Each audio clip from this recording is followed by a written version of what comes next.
সম্মানিত মুসল্লিবৃন্দ, এখন হিজরি ক্যালেন্ডারের রজব মাস চলছে। আজ রজব মাসের 23 তারিখ।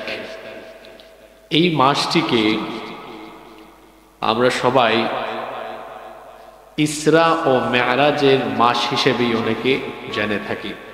যদিও নবী করিম সাল্লাল্লাহু আলাইহি ওয়াসাল্লামের মেরাজ কবে সংগঠিত হয়েছিল সে ব্যাপারে মতভেদ রয়েছে, ইখতিলাফ রয়েছে।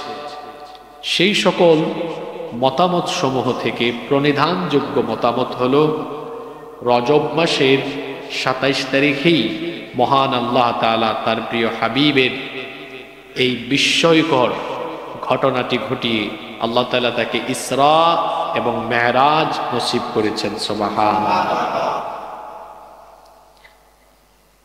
নবী করিম সাল্লাল্লাহু আলাইহি ওয়াসাল্লামের জীবনে যত ঘটনা ঘটেছে তার মধ্যে সবচাইতে আশ্চর্যজনক, বিস্ময়কর এবং অলৌকিক ঘটনা হচ্ছে এই ইসরা এবং মেরাজের ঘটনা। পৃথিবীর শুরু থেকে আজ পর্যন্ত, আজ থেকে নিয়ে কিয়ামত পর্যন্ত পৃথিবীর ইতিহাসে মেরাজের এই বিস্ময়কর ঘটনা একবারই ঘটেছে। এই অলৌকিক ঘটনা কিয়ামত পর্যন্ত আর কারো ক্ষেত্রে ঘটবে। এটি হচ্ছে মানব ইতিহাসের সবচাইতে আশ্চর্যজনক, বিস্ময়কর এবং অলৌকিক একটি ঘটনা। পৃথিবীতে আল্লাহ তাআলা মানুষের হেদায়েতের জন্য যত নবী রাসূল পাঠিয়েছেন, কোন নবী রাসূলের নসিবে এটা হয় নাই যে 7 আসমান ভেদ করে সিদরাতুল মুনতাহা পাড়ি দিয়ে মহান আল্লাহর সান্নিধ্য পর্যন্ত যাওয়া পৃথিবীর কোন নবী রাসূলের পক্ষে সম্ভব না হলেও আমার আপনার নবীর নসিবে, কিসমতে আল্লাহ তাআলা তা রেখে দিয়ে সব নবীদের চাইতে আমাদের নবীকে আল্লাহ সেরা এবং সর্বশ্রেষ্ঠ নবী বানিয়ে দিয়েছেন। সুবহানাল্লাহ। পৃথিবীর অন্যান্য নবীরা এবং অন্যান্য মানুষরা যা দেখবে হাজার হাজার বছর পরে, আমার আপনার নবীকে আল্লাহ তাআলা দেখিয়েছেন তা আরো 1500 বছর আগে মেরাজে নিয়ে। সুবহানাল্লাহ। জান্নাত জাহান্নামের উপর আমাদের ঈমান আছে না নাই? কিন্তু আপনারা কেউ কি জান্নাত জাহান্নাম নিজের চোখে দেখেছেন? আমাদের আগের কোন উম্মত জান্নাত জাহান্নাম নিজের চোখে দেখেছে? এমনকি আগের কোন নবী রাসূলও দেখেন নাই। তারা শুধু তাদের উম্মতদেরকে সতর্ক করেছেন। কিন্তু আমার নবীকে আল্লাহ তাআলা মেরাজের রাতে জান্নাত আর জাহান্নাম উভয়টাই দেখিয়েছেন। সুবহানাল্লাহ। এজন্য বলেছি এটা হচ্ছে পৃথিবীর আশ্চর্যজনক, বিস্ময়কর এবং অলৌকিক একটি ঘটনা। এই ঘটনার 2টা অংশ। এই ঘটনার কয়টা অংশ? 2টা অংশ। একটা অংশের নাম হলো ইসরা আর আরেকটা অংশের নাম হলো মেরাজ। এই ঘটনা কয় ভাগে বিভক্ত? 2 ভাগে। এক ভাগ বা এক অংশের নাম হলো ইসরা আর আরেক অংশের নাম হলো মেরাজ। 2 অংশের কথা কোরআনেও আছে, হাদিসেও আছে। কোরআনুল কারীমে আল্লাহ তাআলা ইসরা নামে একটা সূরাও দিয়েছেন। এই সূরার সিরিয়াল নাম্বার হলো 17। এই সূরার আরো একটা নাম আছে, সূরা বনী ইসরাইল। আবার এই সূরার আরেকটা নাম হলো সূরাতু আল ইসরা। রব্বুল আলামিন এই সূরার প্রথম আয়াতে বলছেন, যারা পারেন সওয়াবের নিয়তে আমার সাথে পড়েন, সুবহানাল্লাযী আসরা বিআবদিহি লাইলাম মিনাল মাসজিদিল হারামি ইলাল মাসজিদিল আকসা আল্লাযী বারাকনা হাওলাহু লিনুরিয়াহু মিন আয়াতিনা ইন্নাহু হুয়াস সামিউল বাসীর। সুমহান সেই সত্তা যিনি তার বান্দাকে রাতের বেলা ভ্রমণ করিয়েছেন মসজিদে হারাম থেকে মসজিদে আকসা পর্যন্ত। আল্লাযী বারাকনা হাওলাহু, যার চতুর্পাশকে আল্লাহ তাআলা বরকতময় করে রেখেছেন। কেন তার বান্দাকে তিনি রাতের বেলা ভ্রমণ করালেন? আল্লাহ বলছেন লিনুরিয়াহু মিন আয়াতিনা, যাতে আমি তাকে আমার নিদর্শন সমূহ দেখাতে পারি। সুবহানাল্লাহ। এই যে মসজিদে হারাম থেকে মসজিদে আকসা পর্যন্ত এতটুকু জার্নিকে বলা হয় ইসরা। মসজিদে হারাম থেকে মসজিদে আকসা পর্যন্ত এতটুকু জার্নিকে বলা হয়, সবাই বলেন, ইসরা। এই ঘটনাটা কিভাবে ঘটলো? হাদিস শরীফের মধ্যে এসেছে। আল্লাহর নবী বলছেন মেরাজের এই বিস্ময়কর ঘটনা একজন আর দুইজন সাহাবী নয়, ৪৫ জন সাহাবী থেকে মেরাজের ঘটনা বিভিন্ন সনদে বিভিন্ন হাদিসে বর্ণিত হয়েছে। আল্লাহু আকবার। এই কথাটা আপনাদেরকে কেন বললাম? আমাদের দেশে বহু বক্তা, বহু ইমাম খতিব আছেন, কোরআন হাদিসের এই সহি কথাগুলো বাদ দিয়ে রস কস বানোয়াট মিথ্যা অনেক তথ্য ঢুকাইয়া দিয়া রসকস লাগাইয়া বলে। কোরআন হাদিসের কথাগুলো প্রচার করার ক্ষেত্রে সাবধানতা অবলম্বন করতে হবে। যেটা কোরআন হাদিসে নাই, মানুষকে মজা দেওয়ার জন্য কোনো কথা এর ভেতরে বানোয়াট ভাবে ঢুকিয়ে দিয়ে প্রচার করা যাবে না। দেখেন মেরাজের কথা তো ইসরা এর কথা এই সূরা ইসরা আছে, আবার সিদরাতুল মুনতাহার পরে ঘটে যাওয়া সেই মেরাজকালীন ঘটনার কথা কোরআনের ৫৩ নম্বর সূরা নজমের ভেতরে আছে। ওয়ালাকাদ রাআহু নাজলাতান উখরা, আজকে আলোচনায় আসবে। আর একজন দুইজন সাহাবী নয়, ৪৫ জন সাহাবী থেকে মেরাজের ঘটনা বিভিন্ন সনদে বিভিন্ন হাদিসে বর্ণিত হয়েছে। সুবহানাল্লাহ। আপনি অথেন্টিক ফ্রেশ জিনিস রেখে বাহিরে যাবেন কেন? আশ্চর্যজনক ঘটনার শুরু হলো কিভাবে? আল্লাহর নবী কাবা শরীফের হাতিমের মধ্যে অর্থাৎ হিজরের মধ্যে ঘুমন্ত অবস্থায় ছিলেন। এমন সময় সাইয়েদিনা জিবরিল আমিন আল্লাহর নবীর কাছে আসলেন। আসার পরে আল্লাহর নবীকে সেখান থেকে উঠায়া জমজম কূপের কাছে নিয়ে গেলেন। এরপরে আল্লাহর নবীর এই গলার নিচ থেকে একেবারে নাভি পর্যন্ত এই অংশটা চিরে একেবারে দুই ভাগ করে ফেললেন, যেটাকে বলা হয় শাক্কে সদর, সিনা চাক, ওপেন হার্ট সার্জারি। এই গলার নিচের অংশ থেকে একেবারে নাভি পর্যন্ত এই অংশটা খুলে দুই ভাগ করে এরপরে আল্লাহর নবীর পেটের ভেতর থেকে পাকস্থলীর ভেতর থেকে কলব হৃৎপিণ্ডকে বের করলেন। নবীজি বলছেন ফাস্তাখরাজা কলবি, অতঃপর আমার হার্ট আমার হৃৎপিণ্ড বের করা হলো। তুম্মা উতিতু বিতাসতিম মিন যাহাবিন মামলুআতিন ঈমানা, অতঃপর ঈমান দ্বারা পরিপূর্ণ স্বর্ণের তৈরি করা একটা পাত্র আনা হলো। আর স্বর্ণের তৈরি করা ঈমান দ্বারা পূর্ণ সেই পাত্রের মধ্যে আমার কলব আমার হৃৎপিণ্ডকে রেখে দেওয়া হলো। সুবহানাল্লাহ। এরপরে আল্লাহর নবী বলছেন ফাগুসিলা কলবি, অতঃপর আমার কলব আমার হৃৎপিণ্ডকে জমজমের পবিত্র পানি দিয়ে ধৌত করার পরে তুম্মা হুশিয়া তুম্মা উঈদ, এরপরে আমার সেই হার্ট সেই হৃৎপিণ্ডকে আবার জায়গা মতো প্রতিস্থাপন করে আবার আমার অবস্থা পূর্বের জায়গায় ফিরিয়ে নেওয়া হলো। কেন এই ওপেন হার্ট সার্জারি করা হলো?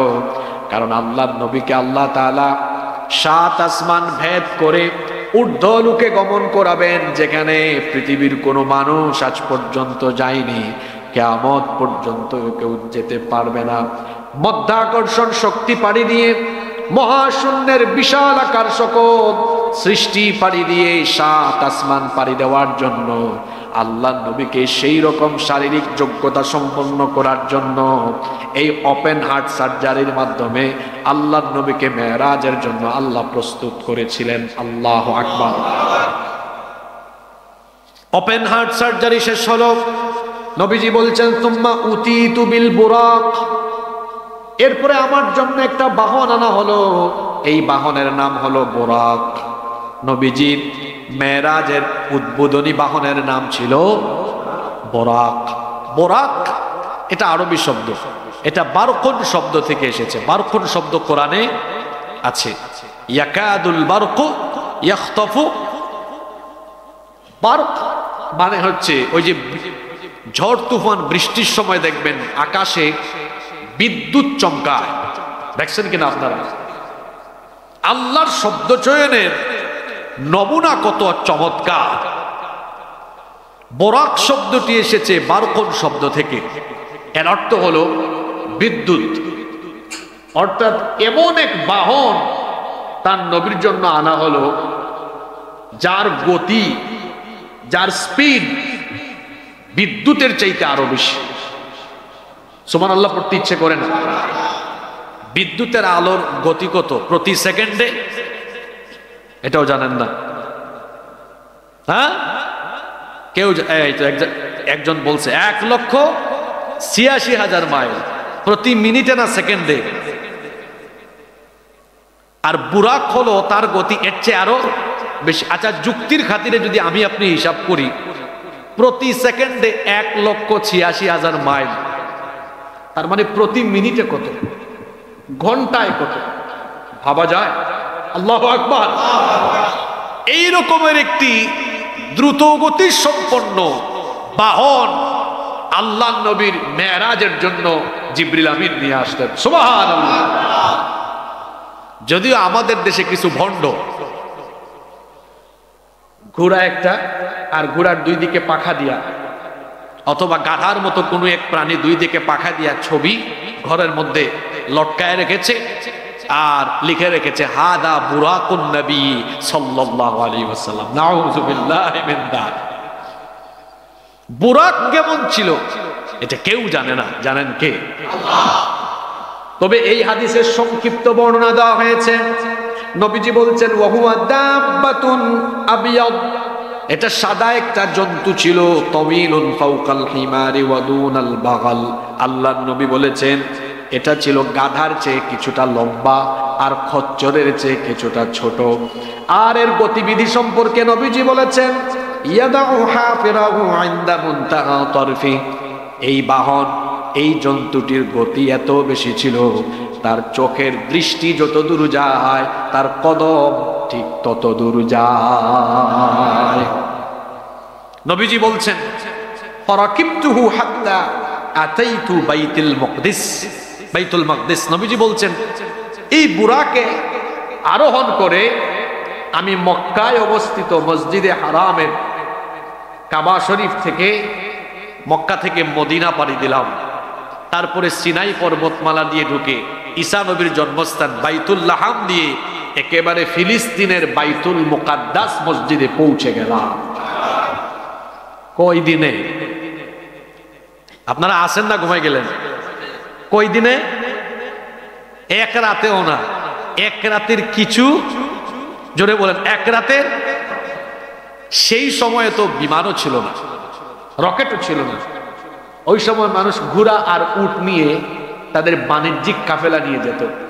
তো সেই সময়ে মক্কা থেকে ফিলিস্তিনের বাইতুল মুকাদ্দাসে যেতে দ্রুতগামী ঘোড়া হলে 1 মাস সময় লাগতো। কয় মাস?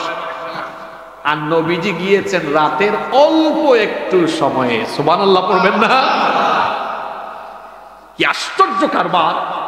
আল্লাহ নবী বাইতুল মুকাদ্দাসে যাওয়ার পরে নবীজি বলছেন ফারাবাতুহু বিহালকাতিল্লাতি ইয়ারবিতু বিহিল আম্বিয়া। এর আগে এই বাইতুল মুকাদ্দাসের আশপাশে এই অঞ্চলে আল্লাহ অনেক নবী রাসূল পাঠিয়েছেন, অনেক নবী এখানে হিজরত করেও এসেছেন। নবীরা বাইতুল মুকাদ্দাসে ঢোকার আগে তাদের বাহনকে যে খুঁটির সাথে বাঁধতেন, আমিও নিয়ে বোরাককে, আমি আর জিবরিল আমাদের বোরাককে ওই খুঁটির সাথে বেঁধে আমরা এবার বাইতুল মুকাদ্দাসে ঢুকলাম। বাইতুল মুকাদ্দাসে ঢোকার পরে আশ্চর্য ব্যাপার, আল্লাহর নবী দেখলেন তাকে ওয়েলকাম করার জন্য, তাকে স্বাগত জানানোর জন্য পৃথিবীর প্রথম নবী আদম আলাইহিস সালাম থেকে নিয়ে ঈসা আলাইহিস সালাম পর্যন্ত সব নবী আহলান ওয়া সাহলান ওয়া মারহাবান বলে আমার নবীকে সেখানে স্বাগত জানিয়েছেন। আল্লাহর নবী বাইতুল মুকাদ্দাসে ঢুকে দেখলেন নবীর সম্মানে আল্লাহ পৃথিবীর আগের সব নবী রাসূলকে একত্রিত করেছেন। সেখানে নামাজের ব্যবস্থা করা হলো, কিন্তু কে ইমামতি করবে? সাইয়্যিদিনা জিবরিল আমিন আল্লাহর নবীর হাত ধরে নবীজিকে ইমামতির জায়গায় দিয়ে দিলেন। আল্লাহর নবীকে ইমামতির জায়গায় দিয়ে জিবরিল আমিন বললেন, এখানে আল্লাহ তাআলা আদম আলাইহিস সালাম থেকে ঈসা আলাইহিস সালাম পর্যন্ত সব নবী এবং রাসূলকে একত্রিত করিয়ে আপনার ইমামতির মাধ্যমে আল্লাহ তাআলা সকল নবী এবং রাসূলদের উপরে আপনাকে শ্রেষ্ঠত্ব দেওয়ার জন্য ব্যবস্থা করেছেন। এখানে আজকে ইমামতির মাধ্যমে আল্লাহ আপনাকে ইমামুল আম্বিয়া ওয়াল মুরসালিন, সকল নবী এবং রাসূলদের ইমাম আল্লাহ আপনাকে বানিয়ে দিবে। আল্লাহর নবী সেই নামাজে ইমামতি করলেন, আর এইভাবে করে সব নবী আর রাসূলদের উপরে আমার আপনার নবীকে আল্লাহ তাআলা শ্রেষ্ঠত্ব দিলেন। ইমামতির মাধ্যমে সব নবীর নেতা আল্লাহ আমার নবীকে বানিয়েছেন। সুবহানাল্লাহ। নামাজ শেষ হলো। এই যে মসজিদে হারাম থেকে মসজিদে আকসা পর্যন্ত রাতের কিছু অংশ, এই যে সফরটা হলো, আর মসজিদে আকসা এখন একটা যাত্রা বিরতি চলতেছে। আপনারা চিটং থেকে ঢাকায় গেলে কুমিল্লায় যাত্রা বিরতি দেয় না বিভিন্ন হোটেলে?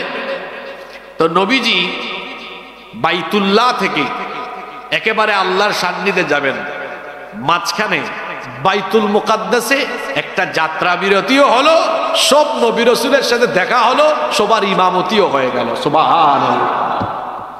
এতটুকু সফরকে কোরআনে কারিমে বলা হয়েছে ইসরা। জোরে বলেন তো কি বলা হয়েছে?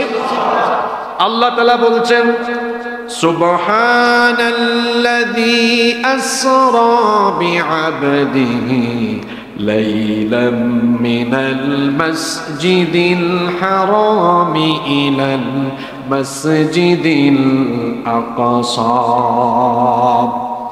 এখানে একটা বিষয় আগে আপনাদেরকে জানিয়ে রাখি, আয়াতটা শুরু হয়েছে সুবহান শব্দ দিয়ে। সবাই একবার বলেন তো কোন শব্দ দিয়ে? এই সুবহান শব্দের তাফসীর হবে আজকের আলোচনার শেষে। কেন আল্লাহ সুবহান দিয়ে এই আয়াত শুরু করেছে? বিপদের সময় আমরা বলি ইন্না লিল্লাহ, খুশির সময় বলি আলহামদুলিল্লাহ, আশ্চর্যজনক কিছু শুনলে বলি সুবহানাল্লাহ। সুবহান দিয়ে বাক্য শুরু হয়েছে কেন? এই সুবহান শব্দের তাফসীর হবে আজকের আলোচনা শেষে। কেন এই সুবহান শব্দ দিয়ে আয়াতটা শুরু হয়েছে, এটার বিজ্ঞানসম্মত ব্যাখ্যা আমরা আজকের আলোচনার শেষে জানবো ইনশাআল্লাহ। সুবহান সেই সত্তা যিনি তার বান্দাকে ইসরা করিয়েছেন, রাতের বেলা ভ্রমণ করিয়েছেন, মসজিদে হারাম থেকে মসজিদে আকসা পর্যন্ত। নামাজ শেষ, যাত্রা বিরতি শেষ হয়ে গেল।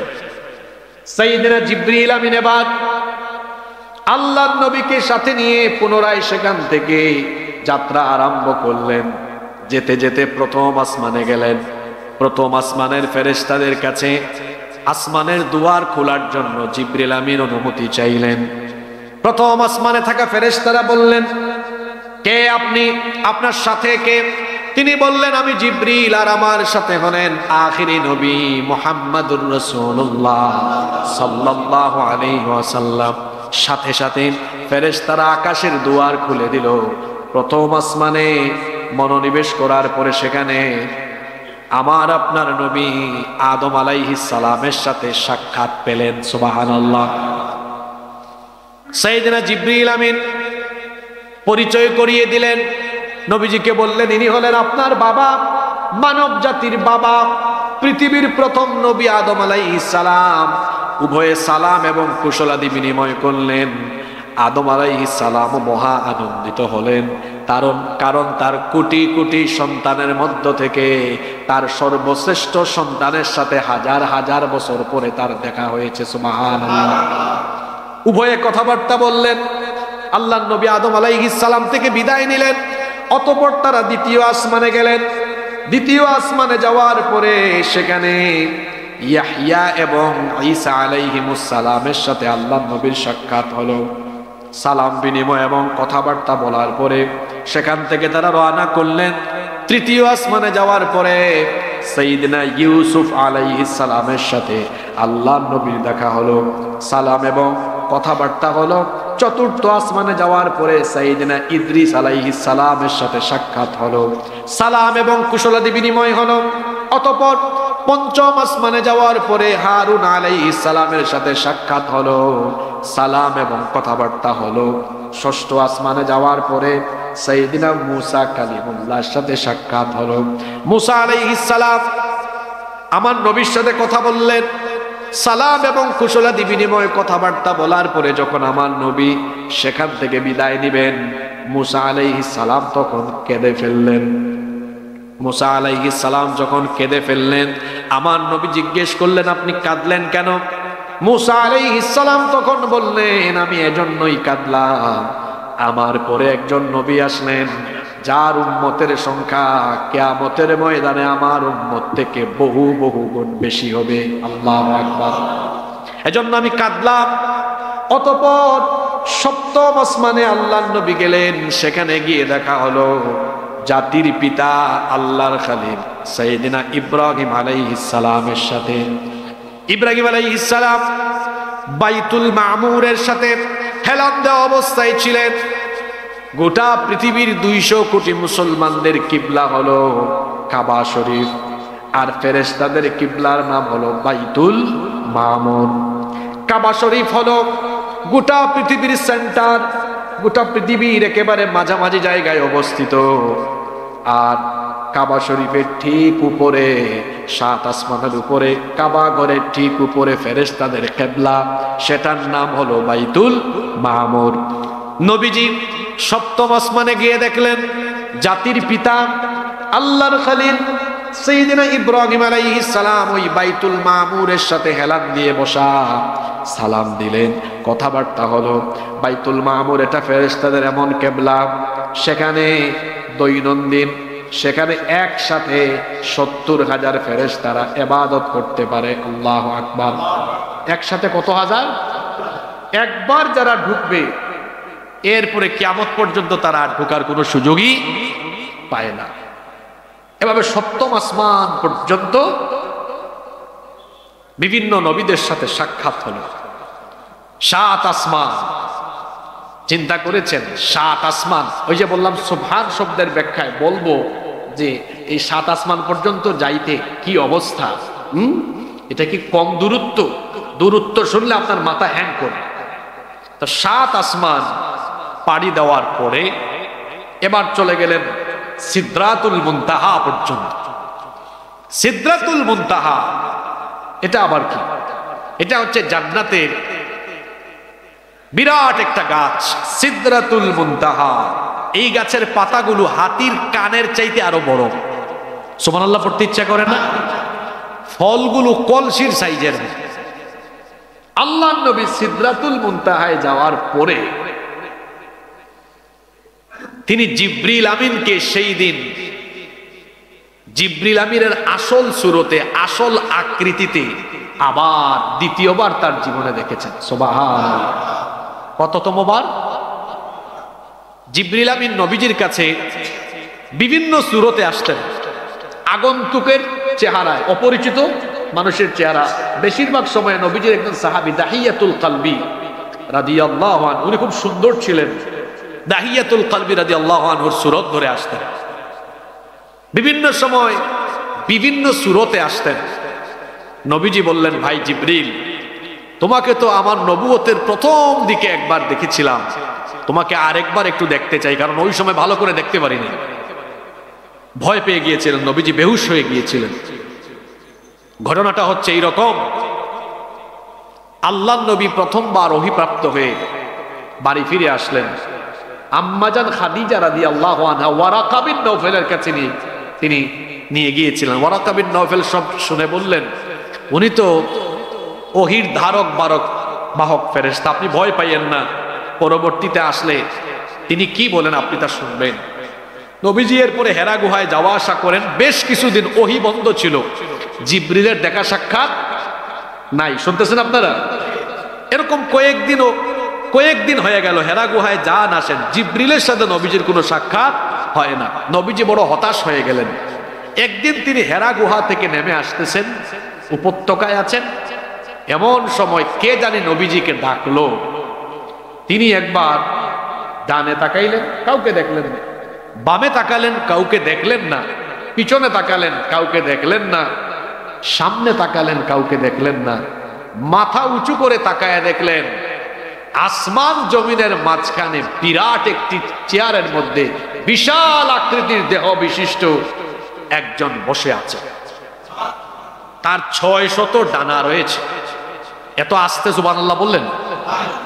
এক একটা ডানা, 600 ডানা, এক একটা ডানা আকাশকে আবরণ করে দেয়, এরকম সাইজের ডানা তার। সুবহানাল্লাহ। এটা জীবনে প্রথমবার দেখেছেন নবী। দেখার পরে বেহুশ। দেখার পরে কি হয়ে গেলেন? যখন আল্লাহর নবী বেহুশ হয়ে গেলেন, সাইয়্যিদিনা জিবরিল আমিন তখন আল্লাহর নবীর একেবারে নিকটবর্তী হলেন। তাফসিরে এসেছে নিকটবর্তী হয়ে আল্লাহর নবীর চেহারাও তিনি মুছে দিয়েছিলেন, ধুলাবালু মুছে দিয়েছিলেন। সুবহানাল্লাহ। কোরআনে কারীমের 53 নম্বর সূরা সূরাতুন নাজমের 5 নম্বর আয়াত থেকে আল্লাহ বলছেন, যারা পারেন সওয়াবের নিয়তে পড়েন। আল্লামাহু শাদীদুল কুওয়া যু মিররাতিন ফাস্তাওয়া ওয়া হুয়া বিল উফুকিল আ'লা ثم دنا فتدلى فكان قاب قوسين أو أدنى فأوحى إلى عبده ما يوحى ما أوحى। আল্লাহ তাআলা বলছেন, তাকে শিক্ষা দান করে একজন শক্তিশালী প্রজ্ঞা সম্পন্ন ফেরেশতা, যে তার নিজের আকৃতিতে স্থির হয়েছিল। তখন সে ছিল ঊর্ধ্ব দিগন্তে, অতঃপর সে তার নিকটবর্তী হলো, অতি নিকটবর্তী। এতটাই নিকটবর্তী হয়েছিলেন জিবরিল যে তাদের দুইজনের মধ্যে ধনুকের সমান অথবা তার চাইতেও কম ব্যবধান ছিল। সুবহানাল্লাহ। এটা ছিল জিবরিলকে সশরীরে নবীজির প্রথম দেখা। এরপরে মেরাজের রাতে সিদরাতুল মুনতাহায় নবীজি এর আগে থেকেও জিবরিলকে বেশ কয়েকবার বলেছিলেন, ভাই জিবরিল, আপনাকে তো একবার দেখছি, আর একবার দেখতে বড় ইচ্ছা হয়। ওই দিন তো ভয়ে ভয়ে দেখছি, পুরাটা ভালো করে দেখি নাই, এখন তো নিজের আকৃতিতে আপনাকে একবার দেখতে চাই। তিনি বলেন, আল্লাহর কাছে দোয়া করেন, আল্লাহ যখন চাইবেন, তিনি যখন বলবেন, আপনি আবার আমাকে দেখবেন। এরপরে ওই মেরাজের রাতে সিদরাতুল মুনতাহায় আল্লাহর নবী জিবরিল আমিনকে দ্বিতীয়বার সশরীরে আবার দেখেছেন। সুবহানাল্লাহ। এই কথা এসেছে সূরা নজমের 13 নম্বর আয়াত থেকে, ওয়ালাকাদ রাআহু নাজলাতান উখরা ইনদা সিদরাতিল মুনতাহা ইনদাহা জান্নাতুল মাওয়া। আল্লাহ তাআলা বলছেন, আর অবশ্যই সে তাকে আরেকবার দেখেছিল। আরেকবার দেখছে, তার মানে এর আগেও আরো একবার দেখা। অবশ্যই সে এখন আরেকবার তাকে দেখেছে। কোথায়? ইনদা সিদরাতিল মুনতাহা, সিদরাতুল মুনতাহার নিকটে। সিদরাতুল মুনতাহা এটা আবার কোথায়? ইনদাহা জান্নাতুল মাওয়া, যা জান্নাতুল মাওয়ার নিকটে। সুবহানাল্লাহ পড়বেন না? এরপরে সেখান থেকে আবার রওনা করলেন সিদরাতুল মুনতাহা থেকে একেবারে আল্লাহর সান্নিধ্য লাভ পর্যন্ত। এখানে কোন ব্যক্তি বলেন মেরাজের রাতে কি আল্লাহ তাআলা, মেরাজের রাতে কি রাসূল সাল্লাল্লাহু আলাইহি সাল্লাম আল্লাহ তাআলাকে সরাসরি দেখেছিলেন? এ ব্যাপারে সাহাবীদের মধ্যে দুইটা মত পাওয়া যায়। জোরে বলেন তো কয়টা মত? মাত্র কয়েকজন বলেছেন যে হ্যাঁ, মেরাজের রাতে নবীজি আল্লাহ তাআলাকে দেখেছিলেন। কিন্তু বেশিরভাগ সাহাবী, এমনকি নবীজির স্ত্রী আমাদের মা আম্মা জান আয়েশা রাদিয়াল্লাহু আনহা বলেছেন, না, রাসূলুল্লাহ, আমরা বলি সাল্লাল্লাহু আলাইহি ওয়াসাল্লাম, মেরাজের রাতে রাসূলকে সরাসরি দেখেন নাই, শুধু কথা বলেছেন। রাইসুল মুফাসসিরিন আব্দুল্লাহ ইবনে আব্বাস রাদিয়াল্লাহু আনহুমা তিনি বলছেন, নবী করিম সাল্লাল্লাহু আলাইহি ওয়াসাল্লাম তার অন্তর দিয়ে আল্লাহ তাআলাকে মোট 2 বার দেখেছেন। চর্মচক্ষু দিয়ে নয়, কি দিয়ে? অন্তর দিয়ে। কিন্তু আম্মা জান আয়েশা রাদিয়াল্লাহু আনহাকে একবার সাহাবীরা জিজ্ঞেস করেছিলেন, নবীজি কি মহামান্বিত মেরাজের রাতে আমাদের রব আল্লাহ তাআলাকে দেখেছেন? আয়েশা রাদিয়াল্লাহু আনহা জবাবে বললেন, তোমার প্রশ্ন শুনে তো আমার শরীরের লোম দাঁড়িয়ে গিয়েছে, এমন কথা তুমি কিভাবে বলতে পারলে? তুমি কি সূরা নজম পড়নি? সেখানে আল্লাহ বলেছেন, লাকাদ রাআ মিন আয়াতি রাব্বিহিল কুবরা। এই আয়াতের অর্থ কি তুমি জানো না? সেই আয়াতে তো আল্লাহ তাআলা বলেছেন যে তিনি তার রবের মহান নিদর্শনাবলী দেখেছিলেন, সুতরাং তিনি আল্লাহকে দেখেছিলেন, এটা তো বলা হয়নি, তুমি এমন কথা কিভাবে বলতে পারলে? এরপরে আম্মা জান আয়েশা রাদিয়াল্লাহু আনহা বললেন, যে ব্যক্তি এই 3টা কথা বলবে সে অবশ্যই মিথ্যাবাদী হিসাবে গণ্য হবে। কয়টা কথা? সবাই বলেন। আম্মা জান আয়েশা রাদিয়াল্লাহু আনহা বললেন, যে ব্যক্তি এই 3টা কথা বলবে সে অবশ্যই মিথ্যাবাদী হিসেবে গণ্য হবে। এর মধ্যে 1 নাম্বার কথা হলো, যে ব্যক্তি বলবে মুহাম্মাদুর রাসূলুল্লাহ সাল্লাল্লাহু আলাইহি ওয়াসাল্লাম মেরাজের রাতে নিজের চোখে আল্লাহকে দেখেছেন, এটা যে বলবে সে অবশ্যই মিথ্যাবাদী। 2 নাম্বার তিনি আরো বলেছেন, কেউ যদি এমন কথা বলে নবী করিম সাল্লাল্লাহু আলাইহি ওয়াসাল্লাম আল্লাহর কাছ থেকে আসা ওহীর কোনো অংশ গোপন করেছেন, সে অবশ্যই মিথ্যাবাদী। কারণ আল্লাহ যত ওহী পাঠিয়েছে সব নবীজি মানুষের কাছে পৌঁছে দিয়েছেন। কেউ যদি বলে নবীজি ওহীর কোনো অংশ গোপন করেছেন, সে সত্যবাদী না মিথ্যাবাদী? 3 নাম্বার তিনি বললেন, যদি কেউ বলে এই 5টা বিষয় আল্লাহর নবী জানেন, সে অবশ্যই মিথ্যাবাদী, কারণ এই 5টা বিষয় আল্লাহ জানেন। সেগুলো কি? তিনি তখন বললেন, তিনি তখন তিলাওয়াত আরম্ভ করলেন, ইন্নাল্লাহা ইনদাহু ইলমুস সাআতি ওয়া ইউনাজ্জিলুল গায়থা ওয়া ইয়ালামু ফিল আরহাম ওয়া মা তাদরি নাফসুম মাযা তাকসিবু গাদা ওয়া মা তাদরি নাফসুম বিআইয়ি আরদিন তামুত ইন্নাল্লাহা আলিমুন খাবীর। কোরআনে কারীমের 31 নম্বর সূরা, সূরা লুকমানের 34 নম্বর আয়াত তিনি তেলাওয়াত করে বললেন, এই 5টা বিষয় আল্লাহ ছাড়া কেউ জানে না। কেউ যদি বলে এগুলো রাসূল জানেন, অমিথ্যাবাদী, ওর ঈমান নাই। সেগুলো কি? তিনি বললেন, নিশ্চয়ই কিয়ামতের জ্ঞান। কিয়ামত কখন কোন দিন হবে জানেন কে? এটা রাসূলও জানেন না। 2, বৃষ্টি বর্ষণ হয়, বৃষ্টি বর্ষণ যিনি করেন তিনি কে? 3, মায়ের রেহেমের মধ্যে কি আছে এটা জানেন কে? 4, আগামীকাল কে কি অর্জন করবে এটা একজন ছাড়া কেউ জানে না, তিনি কে? 5, কোন জায়গায় কার মৃত্যু হবে এটা কেউ জানে না। তিনি বললেন এই বিষয়গুলো আল্লাহ ছাড়া অন্য কেউ জানে, যে বলবে সে অবশ্যই সত্যবাদী না মিথ্যাবাদী। তাহলে মেরাজের রাতে নবী সাল্লাল্লাহু আলাইহি সাল্লাম আল্লাহ তাআলাকে স্বচক্ষে দেখেছেন কিনা আমরা দুইটা মত পাইলাম।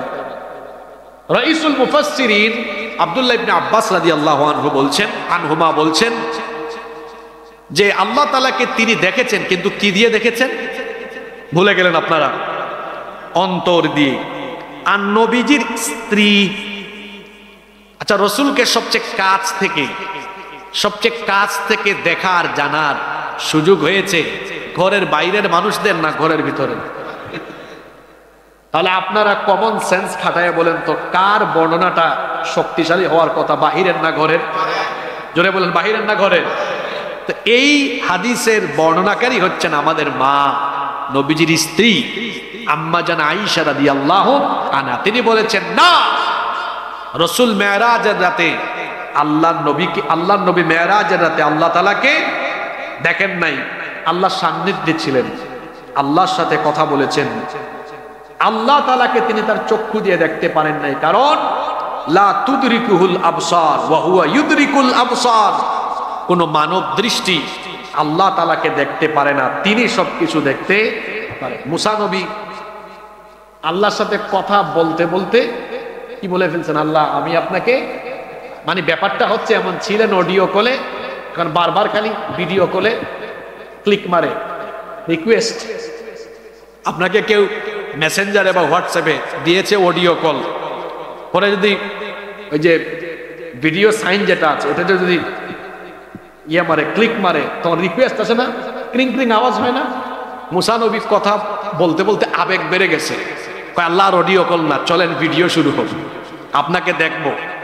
আল্লাহ বললেন লান তারানি, কখনো তুমি আমাকে দেখতে পাবে না। আল্লাহ দেখবো? আল্লাহ বললেন ঠিক আছে, আমার নূরের সামান্য তাজাল্লি দিচ্ছি, যদি এটা সহ্য করতে পারো তাহলে আমাকে দেখবা। অল্প একটু তাজাল্লি যখন দিয়েছেন তখন তিনি বেহুশ হয়ে পড়ে গিয়েছেন। আল্লাহু আকবার। হ্যাঁ, আল্লাহ তাআলাকে দেখা যাবে। সাহাবীরা একদিন নবীকে জিজ্ঞেস করেছিলেন, হাল নারা রাব্বুনা ইয়াউমাল কিয়ামাহ, ইয়া রাসূলুল্লাহ বলেন, আমরা বলি সাল্লাল্লাহু, আমরা কি আমাদের রবকে কিয়ামতের দিন দেখব? নবীজি বললেন অবশ্যই দেখবে। এই যে আজকের আকাশে কোনো মেঘ নাই, নবীজি বললেন মেঘ মুক্ত আকাশে সূর্য দেখতে তোমাদের কি কষ্ট হয়? সাহাবীরা বললেন না। নবীজি আরেকটা প্রশ্ন করলেন, রাতের বেলা কুয়াশা নাই, মেঘও নাই, এমন আকাশে চাঁদ দেখতে কি তোমাদের কষ্ট হয়? সাহাবীরা বললেন না। নবীজি বললেন পরিষ্কার আকাশে যেমন সূর্যও দেখা যায়, চাঁদও দেখা যায়, ঠিক তেমনি জান্নাতীরা পরিষ্কার ভাবে কিয়ামতের দিন জান্নাতে তাদের রবকে সরাসরি দেখতে পাবে। আল্লাহ তুমি সেই অনুষ্ঠানে আমাদের সবাইকে শামিল করে দিও। কোন জায়গায় ছিলাম মনে আছে? সিদরাতুল মুনতাহা। নবীজি জিব্রিলকে তার সশরীরে কয়বার দেখেছেন? জিব্রিল আমিন এমন যে তার পাখা আছে কয়টা? 600টা পাখা আছে। রসুল 600টা পাখাই দেখেছিলেন। সুবহানাল্লাহ। এরপরে জিব্রিল আমিন নবীজিকে নিয়ে আল্লাহর নিদর্শন জান্নাত জাহান্নাম দেখানো আরম্ভ করলেন। কোন কোন রিওয়ায়াতে মানুষ বর্ণনা করে যে ওখানে সিদরাতুল মুনতাহায় গিয়ে জিব্রিল বলেছেন আমি আর এক কদম সামনে আগাতে পারবো না, জ্বলে পুড়ে ছাই হয়ে যাব, আমি আর যাব না। এটা একটা মিথ্যা বানোয়াট কথা, এরকম কোন জাল হাদিসও নাই। বরং এই সফরের শুরু থেকে শেষ পর্যন্ত জিব্রিল আমিন নবীজির সাথেই ছিলেন। সুবহানাল্লাহ। এবার এই ঐতিহাসিক সফরে বিভিন্ন অপরাধ পাপের ভয়াবহ পরিণাম এবং শাস্তি নবী করিম সাল্লাল্লাহু আলাইহি ওয়াসাল্লামকে নিজের চোখে দেখানো হয়। সুবহানাল্লাহ পড়বেন না? আল্লাহর নবী বললেন মেরাজের রাতে আমি এমন একদল লোকের কাছে গিয়ে উপস্থিত হলাম, তাদের সামনে গোশত রান্না করা আছে, একটা পাত্রে ভালো গোশত রান্না করা আছে, আর তার কাছে আরেকটা পাত্রে পচা দুর্গন্ধযুক্ত গোশত রান্না করা আছে। কিন্তু আমি দেখলাম এই লোকেরা ভালো পাত্রে থাকা ভালো মাংসগুলো না খেয়ে অন্য বাটিতে অন্য পাত্রে থাকা দুর্গন্ধ আর পচা গোশত তারা ভক্ষণ করছে। জিবরিলকে আমি বললাম, ভাই জিবরিল, এরা ভালো গোশত রেখে পচা গোশত খাচ্ছে কেন? জিবরিল তখন বললেন, এরা আপনার উম্মতের ওই সকল পুরুষ যারা নিজেদের ঘরে পবিত্র হালাল স্ত্রী থাকা সত্ত্বেও অপবিত্র মহিলাদের সাথে রাত্রি যাপন করে জিনা ব্যভিচার করে। এরা হলো আপনার উম্মতের সেই সকল নারীরা যারা হালাল স্বামী থাকা সত্ত্বেও অপবিত্র খারাপ পুরুষের সাথে মেলামেশা করে, অর্থাৎ যারা জিনা ব্যভিচার পরকীয়ায় লিপ্ত হবে তাদের পরিণতি শাস্তি কি হবে? আল্লাহ তাআলা তার নবীকে নিজের চোখে তা দেখিয়েছেন। আল্লাহু আকবার। আল্লাহ নবী আরো বললেন, আমি একটা চুলার নিকট আসলাম যার উপরিভাগ ছিল সংকীর্ণ, ভেতরের অংশ ছিল প্রশস্ত। আমি এই চুলার ভেতর থেকে ভয়ঙ্কর কান্নার আওয়াজ শুনতে পেলাম। আমি কাছে গিয়ে দেখলাম সেই চুলার ভেতরে উলঙ্গ নারী পুরুষকে জ্বালানো পোড়ানো হচ্ছে, নিচে থেকে আগুনের শিখা প্রজ্বলিত করা হচ্ছে। আগুন যখন প্রজ্বলিত করা হয় চিৎকার করে করে তারা আওয়াজ করছে। আমি জিবরিলকে বললাম, এরা কারা? কেন এদের উপরে এমন শাস্তি হচ্ছে? জিবরিল বললেন, এরা আপনার উম্মতের ব্যভিচারী নারী পুরুষ, জিনা ব্যভিচারের কারণে এদের উপর এমন শাস্তি হচ্ছে। কার হুকুমে? আল্লাহর নবী বললেন, এরপরে আমি এমন একদল লোকের কাছ দিয়ে যাচ্ছিলাম যাদের লজ্জাস্থান এবং পশ্চাৎ দেশ সামান্য এক টুকরা চামড়া বা এক সামান্য কাপড় দিয়ে ঢাকা। উট বা ছাগলের মতো তারা এদিক ওদিক ছুটাছুটি করছে। জাহান্নামের উত্তপ্ত পাথর, বিষাক্ত জাক্কুম বৃক্ষ এবং কাঁটা বিশিষ্ট গুল্ম থেকে তারা ভক্ষণ করছে। আমি জিবরিলকে বললাম, এরা কারা? জিবরিল বললেন, এরা আপনার উম্মতের ওই সব মানুষ যাদের উপর জাকাত ফরজ হওয়া সত্ত্বেও জাকাত যারা আদায় করে, এরপরে গীবত পরনিন্দা যারা করে, তাদের শাস্তিও নবীজিকে দেখানো হলো। আল্লাহ নবী বললেন, আমি এমন একদল মানুষের পাশ দিয়ে যাচ্ছিলাম, আমি দেখলাম তাদের হাতের নখগুলো হলো তামার মতো, সেগুলো দিয়ে তারা নিজেদের মুখমণ্ডল নিজেরাই ক্ষতবিক্ষত করে দিচ্ছিল। আমি জিবরিলকে বললাম, এরা কারা?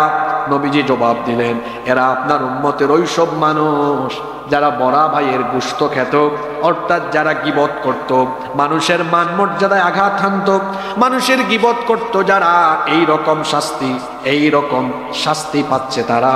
আল্লাহ নবী দেখলেন আরো কিছু মানুষ আছে যারা তাদের পিঠ থেকে নিজেরাই গোশত কাটছে, সেই গোশত আবার তাদেরকে খেতে বাধ্য করা হচ্ছে, বলা হচ্ছে খাও যেভাবে তুমি তোমার ভাইয়ের গোশত খেতে। জিবরিল বললেন, এরা কারা? এদেরকে এই শাস্তি দেওয়া হয় কেন? জিবরিল বললেন, এরা হলো সেই সকল লোকেরা বিনা অপরাধে যারা মানুষকে দোষারোপ করত, তুচ্ছ তাচ্ছিল্য করত, এই লোকদেরকে এমন শাস্তি দেওয়া হচ্ছে।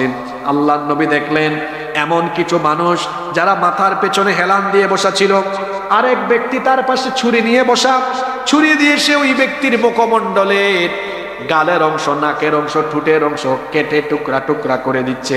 এই অবস্থা দেখে জিবরিল আমিন বললেন, এরা কারা? জিবরিল আমিনকে নবীজি বললেন, এরা কারা? জিবরিল বললেন, এরা হচ্ছে আপনার উম্মতের সেই সকল মানুষ যারা সকালবেলা ঘর থেকে বের হলেই অমুক তমুকের নামে বদনাম করত, মিথ্যাচার কুৎসা রটনা করত, তথ্য সন্ত্রাস যারা ছড়িয়ে দিত, এদের উপর এই শাস্তি হচ্ছে কার হুকুমে? আসতে বলবেন না, জোরে বলেন, কার হুকুমে? এরপরে আল্লাহর নবী আরেক দল মানুষের পাশ দিয়ে যাচ্ছেন, দেখলেন বিশাল আকৃতির আটি বেঁধেছে, কিন্তু এই আটি তারা বহন করতে পারছে না। নবীজি বলেন, এরা কারা? এত বড় আটি তারা কেন বহন করতে পারে না? আল্লাহর নবীকে তখন জিবরিল বললেন, কেমনে বহন করবে? কারণ এরা দুনিয়ায় মানুষের আমানতের খেয়ানত করেছে, এই জন্য আজকে তারা বিশাল আটি নিজেদের মাথায় বহন করতে পারছে। আল্লাহর নবী আরো কিছু মানুষের পাশ দিয়ে গেলেন, লক্ষ্য করে দেখলেন যাদের ঠোঁটগুলো বিরাট বড় বড় উটের ঠোঁটের মতো, তাদের মুখ খুলে ধরা হচ্ছে, মুখ খুলে মুখের ভেতরে জাহান্নামের আগুন ঢুকিয়ে দেওয়া হচ্ছে। জিবরিলকে নবীজি বললেন, এরা কারা? এদের মুখ হা করিয়ে তারপরে মুখের ভেতরে আগুন ঢুকানো হয় কেন? আল্লাহর নবী তখন বললেন, এরা হলো তারা অন্যায়ভাবে এতিমের মাল ভক্ষণ করেছে যারা। শুনতেছেন না ঘুমাই যাচ্ছেন? বিভিন্ন অপরাধের শাস্তি নবীজিকে নিজের চোখে দেখিয়েছেন কে? জোরে বলেন, কে দেখিয়েছেন? সুদের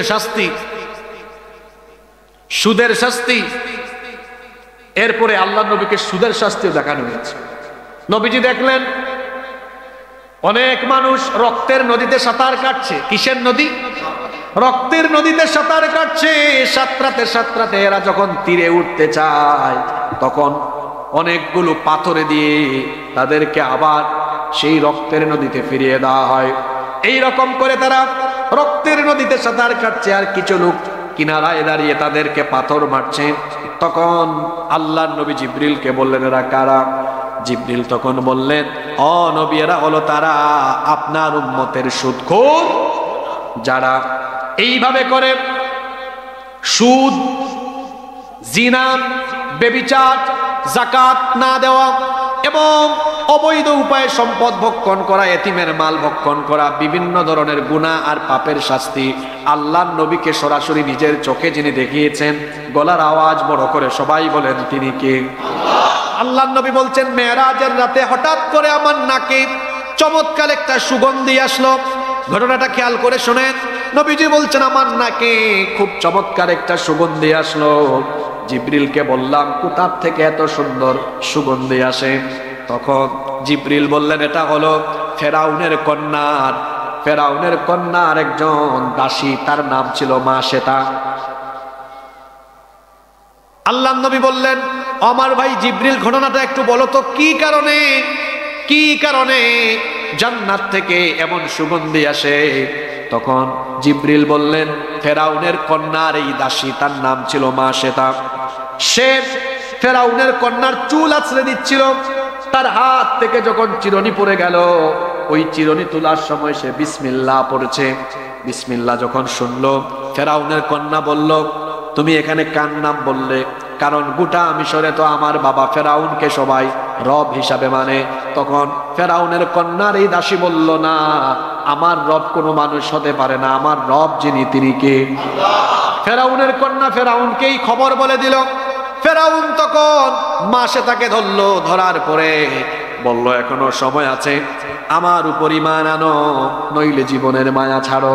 মাশেতা বলল, জীবনের মায়া আমি ছাড়তে পারি, তাও ঈমান আমি ছাড়তে পারি। তখন ফেরাউন অগ্নিকুণ্ড জ্বালালো, আগুনের কুণ্ডলি জ্বালিয়ে তারপরে বলল, দেখ মাশেতা, তুই যদি আমার কথা না মানিস, তোর সন্তানগুলোকে আমি তোর চোখের সামনে আগুনে পুড়িয়ে মারবো। সে যখন এই কথা বলল, মাশেতা রাজি হলো না। তখন তার চোখের সামনে তার সন্তানদেরকে এই নির্দয় ফেরাউন একেবারে পুড়িয়ে মারল। তার একটা দুগ্ধ শিশু ছিল, কুলের শিশু, দুধ পান করত। ফেরাউন বলল, এখন তোর এই শিশু আর তোর পালা, এখনো যদি তুই ঈমান না আনিস আমার উপরে, তোকে আর তোর এই দুধের শিশুকে দুজনকে আমি আগুনে পুড়িয়ে মারবো। মাসে তার মন এবার নরম হয়ে গেল। এই ছোট্ট বাচ্চা, তাকে তো বাঁচানো দরকার। যখন তিনি তার মন দুর্বল করে এমন ভাবনায় ভাবতেছিলেন, পৃথিবীর ইতিহাসে কয়েকজন শিশু মায়ের কুলে থাকা অবস্থায় কথা বলেছেন। ওই যে ইউসুফ নবীর সাক্ষী হিসাবে একজন দুগ্ধ পুষ্য শিশু কথা বলেছে। আর ওই যে আরেকটা ঘটনা, জুরাইজের বনি ইসরাইলের আল্লাহর ওলি, এই রকমের 6টা ঘটনা আছে। আর এই যে আরেকটা ঘটনা, যখন মাশেতা তার এই কোলে থাকা শিশুর ব্যাপারে তিনি যখন দুর্বল হয়ে পড়ছিলেন, কোলে থাকা এই শিশু তখন মাশেতাকে বলল, মা চিন্তা করো না, ফেরাউনের আগুনকে আগুন মনে করো না, এখানে ঝাঁপ দিয়ে দেখো আমি আর তুমি ফেরাউনের আগুন নয়, আল্লাহর জান্নাতের ফুল বাগানে চলে যাব। দুজনকেই ফেরাউন ওই আগুনে ফেললো। আল্লাহর নবীকে জিবরিল বললেন, ওই যে মাশেতা ঈমানের উপর অটল থেকেছে, সে জান্নাতি হয়েছে, জান্নাত থেকে এই সুগন্ধ আসতেছে। আল্লাহর নবীকে এভাবে জান্নাত জাহান্নাম দেখানো হলো। আল্লাহর নবীকে আল্লাহ তার সান্নিধ্যে নিয়ে গেলেন। এখন ফিরে আসার সময় আল্লাহ তার নবীকে গিফট দিচ্ছেন, গিফট, উপহার। যাওয়ার সময় আল্লাহ তার নবীকে বলছেন, নবী, আমি আপনার উম্মতের জন্য উপহার দিচ্ছি, আমি আপনার উম্মতের জন্য 50 ওয়াক্ত নামাজ উপহার দিচ্ছি। সুবহানাল্লাহ। 50 ওয়াক্ত নামাজ নিয়ে নবীজি ফিরে আসতেছেন। দেখা হয়েছে মুসা নবীর সাথে। মুসা নবী জিজ্ঞেস করলেন, আপনি আল্লাহর কাছ থেকে কি নিয়ে আসলেন? তিনি বললেন, আল্লাহ আমার আর আমার উম্মতের জন্য 50 ওয়াক্ত নামাজ দিয়েছেন। মুসা নবী বললেন, আমার অভিজ্ঞতা আছে, আমি তো আপনার আগের নবী, আমার উম্মত বনি ইসরাইল বড় সাংঘাতিক উম্মত ছিল, মাত্র 2 ওয়াক্ত নামাজ ছিল, ঠিক মতো এই নামাজ তাদেরকে পড়াইতে পারি নাই। ফিরে যান আল্লাহর কাছে, বলেন আল্লাহ যেন কমায় দেন। মুসা নবীর পরামর্শে আল্লাহর কাছে আবেদন জানালে আল্লাহ 10 ওয়াক্ত কমায় দিলেন। হইল এখন কত? 40 ওয়াক্ত। মুসা নবী বললেন না, পারবে না, আল্লাহর কাছে আরো আবেদন করেন, আল্লাহ যেন আরো কমায় দেন। আল্লাহ আরো 10 ওয়াক্ত কমালেন, হইল কত? মুসা নবী জিজ্ঞেস করলেন, আল্লাহ নবী বললেন 30 ওয়াক্ত কমিয়ে দেওয়া হয়েছে। মুসা নবী বললেন না, পারবে না, আবার আবেদন করেন, আল্লাহ যেন আরেকটু কমায় দেন। আরো 10 ওয়াক্ত কমানো হলো, হইল কত? মুসা নবী জেনে বললেন না, আল্লাহকে আবেদন করেন আরো যেন কমায় দেন, আপনার উম্মত পারবে না। আরো 10 কমায় দেওয়া হলো, হইল কত? 10 ওয়াক্ত।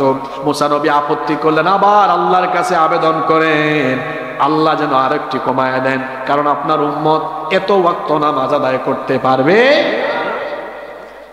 আল্লাহ নবী আবার আল্লাহর কাছে আবেদন জানানোর পরে আল্লাহ আরো 5 ওয়াক্ত কমায় দিলেন, থাকলো কত? মুসা নবী জানার পরে বললেন, আবার যান আল্লাহকে বলেন আরো কমায় দিতে, কারণ এরা পারবে না। নবীজি বললেন, আমি আর আল্লাহর কাছে যেতে পারবো না, আমার লজ্জা লাগছে, আর আমি যেতে পারবো না। এই 5 ওয়াক্ত নামাজ নিয়ে আমি আমার উম্মতের জন্য চলে যাচ্ছি, যা হবার হবে, আল্লাহ ভরসা। তিনি আবার যখন রওনা দিচ্ছেন, আল্লাহ জানিয়ে দিলেন, ও নবী, দিয়েছিলাম 50 ওয়াক্ত, কমাইতে কমাইতে এখন নিয়ে যাচ্ছেন 5 ওয়াক্ত। আপনি হতাশ হইয়েন না, 5 ওয়াক্ত দিলে কি হবে? 50 ওয়াক্ত দিয়েছিলাম, কমায়া 5 ওয়াক্ত দিলাম, কিন্তু আপনার উম্মত যদি প্রতিদিন 5 ওয়াক্ত নামাজ আদায় করে, 50 ওয়াক্ত নামাজের সওয়াব আমি আল্লাহ দান করে দিব। তাহলে আমাদের প্রতি আল্লাহর দরদ, ভালোবাসা কম না বেশি? কিন্তু আল্লাহর প্রতি আমাদের আনুগত্য কম না বেশি, এটা আপনাদের কি বলাইলাম না? 5 ওয়াক্ত নামাজ, ওই যে কবি বলছেন, ঘুমাইয়া কাজা করেছ ফজর, তখনও জাগনি যখন জোহর, হেলায় খেলায় কেটেছে আসর, মাগরিবের ওই শুনিয়া যান, এখনো জামাতে হৌরে শামিল, এখনো এর সাথে আছে স্থান, বাজিছে দামামা বাদ্রে আমামা, শির উঁচু করি মুসলমান, দাওয়াত এসেছে নয়া জামানার, ভাঙা কেল্লায় উড়ে নিশান। এভাবে 5 ওয়াক্ত নামাজ যায়। সময় চলে যাচ্ছে, তো আরো একটা গুরুত্বপূর্ণ কথা আছে, আর এই বিষয়টাও শেষ করতে হচ্ছে, মনে কষ্ট দিয়েন না আপনারা, শেষ করে ফেলি। নবীজি ফিরে আসলেন, ব্যাক করলেন। মেরাজ থেকে ফিরে আসার পরে পরের দিন আবু জেহেলের সাথে দেখা। কার সাথে দেখা? আবু জেহেল বলতেছে, মুহাম্মদ, আমরা বলি সাল্লাল্লাহু আলাইহি ওয়াসাল্লাম, তুমি তো ডেইলি নতুন নতুন কথা বলো, মানে নতুন নতুন আয়াত শোনাও, আজকে কি কোনো নতুন খবর আছে নাকি? নবীজি বললেন, আবু জাহেল, আজকে সাংঘাতিক নতুন আশ্চর্যজনক খবর আছে। আবু জেহেল বলল, আশ্চর্যজনক কি খবর? নবীজি বললেন, এই তো গত রাতে আল্লাহ আমাকে কাবা শরীফ থেকে ফিলিস্তিনের মসজিদে আকসা, সেখান থেকে 7 আসমান পাড়ি দিয়ে সিদরাতুল মুনতাহা ভেদ করে আল্লাহ আমাকে তার সান্নিধ্যে মেহমান বানিয়েছিলেন। আপনারা কইলেন সুবহানাল্লাহ। আর আবু জেহেল কয়, হায় হায় হায় হায়। সে বলল, মুহাম্মদ, আমরা বলি সাল্লাল্লাহু আলাইহি ওয়াসাল্লাম, মনে করতাম এতদিন তোমার মাথার স্ক্রু মোটামুটি ঠিক আছে, কিন্তু আজকে যে একেবারে ঢিলা হয়ে গেছে, এটা তো আজকে বুঝলাম। আচ্ছা মুহাম্মদ, আমরা বলি সাল্লাল্লাহু আলাইহি ওয়াসাল্লাম, তুমি যে ঘটনাটা আমাকে বললা, আমি কি এই ঘটনা হুবহু আজকে কোনো জোড়াতালি দিব না? বলতেছে, আজকে কোনো জোড়াতালি দিব না, হুবহু এই কথাগুলো আমি কি মক্কায় মানুষের কাছে বলে দিব? নবীজি বললেন, মনে মনে চিন্তা করতেছেন, খুব ভালো, তো আমার একার পক্ষে সবার কাছে যায়া খবর পৌঁছানো লেট হবে। নবীজি বললেন, ভালোই হয়েছে। বলেন, অবশ্যই আবু জেহেল, আমি যা বলেছি হুবহু মানুষের কাছে প্রচার করব। আবু জেহেল কয়, পাইছি সুযোগ, এই তো তাকে নাস্তানাবুদ করার সুযোগ পাইছি, কারণ এই কথা কেউ বিশ্বাস। প্রথমে গিয়েছে, পাইছে আবু বকর রাদিয়াল্লাহু আনহু, গিয়ে বলছে, আবু বকর, তোমার বন্ধুর খবর জানো? কয়, কি হয়েছে? কয়, গত রাতে এই কাহিনী, বলো তো এটা কি বিশ্বাস করা যায়? তুমি বিশ্বাস করো? আবু জেহেল ভাবছিল আবু বকর বলবেন, হায় হায়, আমার বন্ধু মনে হয় পাগল হয়ে গিয়েছে, নাউজুবিল্লাহ। কিন্তু আবু জেহেলের ভাবনা বিপরীত ঘটলো। আবু বকর বলল, আচ্ছা আবু জেহেল, তুমি যে ঘটনাটা আমাকে বললা, রসুল কি হুবহু এইভাবে বলেছেন? আবু জেহেল মনে মনে আরো খুশি, সম্ভবত তার মনে অবিশ্বাসের বীজ বপন হয়েছে। কয়, অবশ্যই একদম হুবহু এইরকম বলেছেন। তখন আবু বকর আবু জেহেলকে হতাশ করে দিয়ে বললেন, যদি নবীজি হুবহু এভাবে বলে থাকেন, এক বিন্দু অবিশ্বাস সন্দেহ আমি করি না, আমার রসুল সত্য বলেছেন, তার মেরাজ সঠিক হয়েছে। সুবহানাল্লাহ। আবু জেহেল কয়, তুমি তো সাংঘাতিক পাবলিক। রসুলের কাছে গেলেন, রসুল বললেন, আবু বকর তুমি কি কিছু জানো? কয়, আবু জেহেল আমাকে সব বলে দিয়েছে। নবীজি বললেন, তুমি কি বিশ্বাস করো? আবু বকর বললেন, কেন বিশ্বাস করব না, 100 ভাগ বিশ্বাস করি। নবীজি বললেন, তুমি আবু বকর নও, তুমি আজকে থেকে আবু বকর আস-সিদ্দিক। সুবহানাল্লাহ। আবু জেহেল কিন্তু থেমে নাই, সে ভাবছে এক আবু বকর না মানলে নাই। গোটা মক্কার মানুষকে জানাইলো। মক্কার মানুষ এবার নবীজির সামনে হাজির। তারা এসে বলল, মুহাম্মদ, আমরা বলি সাল্লাল্লাহু আলাইহি ওয়াসাল্লাম, তোমার মাথার স্ক্রু এত ঢিলা হইল কেমনে? নাউযুবিল্লাহি মিন, এটা কিভাবে সম্ভব? তারা বলল, আচ্ছা মুহাম্মদ, তুমি যে কথাটা বললা, তুমি কি জানো না আমরা যে ব্যবসা করতে যাই, মক্কা থেকে তো ফিলিস্তিনের মসজিদে আকসা পর্যন্ত যাইতে আমাদের 1 মাস লাগে, যেতে 1 মাস, আসতে। তুমি গত রাতে আবার বলতেছো শুধু মসজিদে আকসা না, ওখান থেকে 7 আসমান পাড়ি দিয়া একদম সিদরাতুল মুনতাহা শেষ করে আল্লাহর সান্নিধ্য পর্যন্ত গিয়েছো। আশ্চর্য কথা, এটা কিভাবে সম্ভব? আমরা এটা বিশ্বাস করি না। নবীজি বললেন, হ্যাঁ আমি গিয়েছি। তখন তারা বলল, তুমি যে মিথ্যাবাদী, এখনই আমরা প্রমাণ করে দিব। বলো তো, বাইতুল মুকাদ্দাসের দরজা কয়টা, জানালা কয়টা? এখন রসুল কি দরজা জানালা গুনতে গিয়েছেন, না আল্লাহর মেহমান হয়ে গিয়েছেন? আল্লাহ নবী চুপচাপ, জবাব দিচ্ছেন না। তারা মনে মনে খুশি, এই তো আটকায় ফেলছি প্রশ্ন কইরা।